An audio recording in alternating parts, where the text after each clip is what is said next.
xam ni waa ay Baye Khadim ñoo fi nekk ci waa kër sëñ Mbacké Mouhamed nga xam ni taxawaayam ci réew mi kenn dootu ko fàtte kenn du tudd yoonu murid te tuddoo ki nga xam ni sëñ Mbacké Mouhamed la. tey rek ñu toog ak ki nga xam ni kenn ci ñi nga xam ni ñooy responsable moral yi nga xam ne di vice président di Baye Mbacké Sène ku ne xam ko mu dëkk Thiès ñu dëkk ak moom fii nag bëggoon nag mu leeral ñu tuuti rek ci ndigal li nga xam ni taalibe yi wuy nañ ko Cheikh Mouhamadoul Mountakha ci turu sëñ Mbacké Mouhamed waaye nag daf ñu koy defal ci français incha allah ba su ma ñu jël ko ci olof.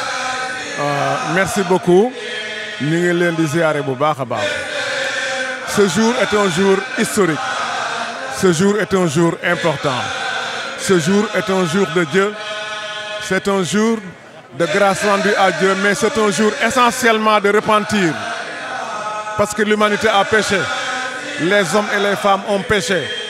en oubliant leur Seigneur. Leur Seigneur s'est rappelé à eux par le coronavirus. Mais le Coran ne peut pas résister au Coran et aux chassaïds qui sont bâtis sur le Coran. C'est pourquoi nous avons espoir qu'avec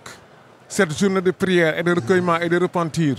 le Coran va disparaître de la surface du monde. Nous ne parlons même pas du Sénégal. L'homme est fini, ce qu'il a aussi fini. Mais Dieu est infini et ce qu'il a ne s'épuise jamais et infini. C'est pourquoi, impuissants à régler nous-mêmes nos problèmes de santé, nous nous en remettons au bon Seigneur. Il est vrai que nos scientifiques ont fait tout ce qu'ils peuvent faire au niveau, n'est-ce pas, des hôpitaux et des traitements en relation avec les administrations publiques. Mais la réalité, c'est que la pandémie est encore là.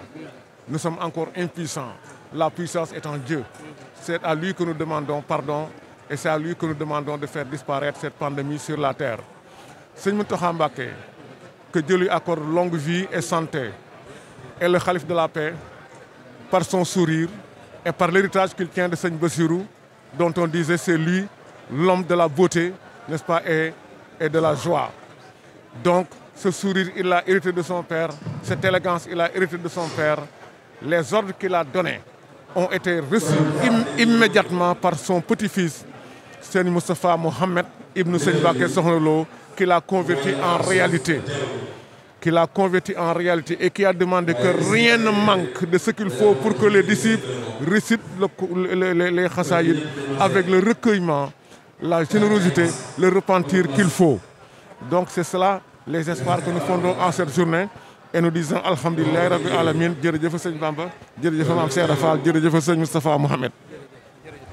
jërëjëf kooku moo nekkoon Baye Mbacké Sène mu ñu ko doon defal ci français nag lu am solo la ndax am nañ ñoo xam ne ci réew mi dégguñu wolof kon bu ko defee dañuy jël kenn rek ci mbokk yi mu defal ñu ko olof incha allah war bi ci ñogaat incha allah. kenn ci mu defal ñu ko olof sëñ Sam Seck Rijal moom mu defal ñu ko olof mooy bokk ci responsable yi nga xam ne maanaam ñoo jiite Ahiba yi. waa jërëjëf mbokk mi ñu ngi lay delloo nuyoo ak siyaar bu baax a baax di leen sant di leen gërëm ci teew bi sëñ Sam Seck Rijal ni nga ko waxee rek jiite communication daayira Ahiba Khadim Cheikh si di wax it ci turu maanaam Cheikh si Baye sëñ Mbacké mi nga xam ne moo jiite Cheikh si yëpp turu sëñ Bara Mbacké Mohamed ak Ahiba Khadim yëpp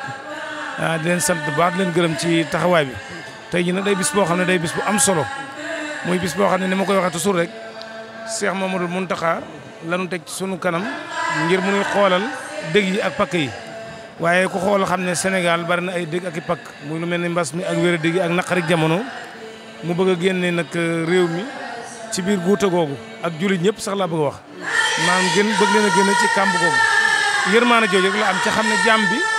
mënul génn ci lenn ci jaaru ci yàlla suñu borom loolu moo tax mu bëgg nag jàmm ñëpp maase delluwaat ci yàlla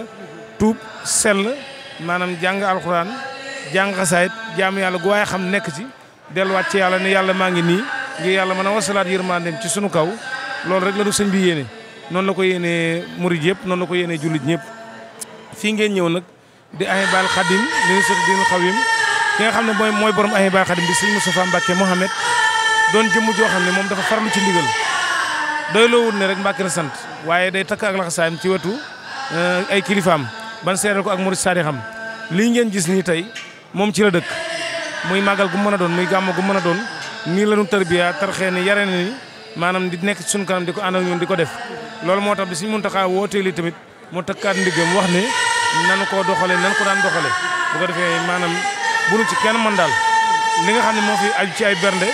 ak lépp mu def ko ci poosam ak poosu Ahibahil Khadim maam nga xam ne sëñ Muntaxa li muy xër bi mu fi yebalee sëñ Youssou Diop yebal fi ndaw yi nga xam ne dañoo ñëwoon ngir bëgg fee indi ay bernde waaye ci taalibe moom sëñ Moussa mu xamal ko ne ko maa la war a jàppale ñooñu li ñu yor ci bernde mën nañ ko def ci yeneen taalibe yi waaye fii moom li nga bëgg dinañ ko def ci bernde ak ci njàng lépp rek ñu jàppale la ko ci liggéey Sëriñ Tuubaa bi nga yor googu farul la am sant ko Ahibahil Khadim yëpp nag mu juróomi bànqaas yi nga xam ne ñoo ci aju Ahibahil Khadim nag juróomi bànqaas la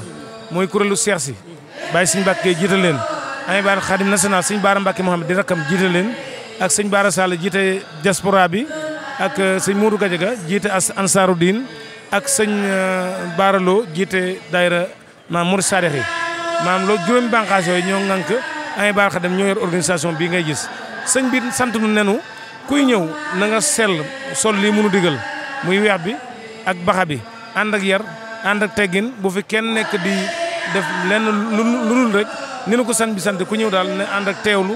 ak jàng ni ko sëñ bëgg delluwaat ci yàlla maanaam bernde yi ni mu nu ko sante mooy ku ma ci gën a ji woon ndab la nga may taaj ndab lu ngeen taaj ci bâche bi rek na mel noonu waaw ndab lu ngeen taaj ci bâche bi na mel noonu noonu la ñu ko sant waaw jërëjëf waaw jërëjëf waa Thiès TV ñu ngi lay sant bu baax a baax ci kaddu yi macha allah jërëjëf di gërëm sant sa TV bu baax ak seen i auditeurs ak seen i auditrices di leen gërëm bu baax ci liggéey bi jërëjëf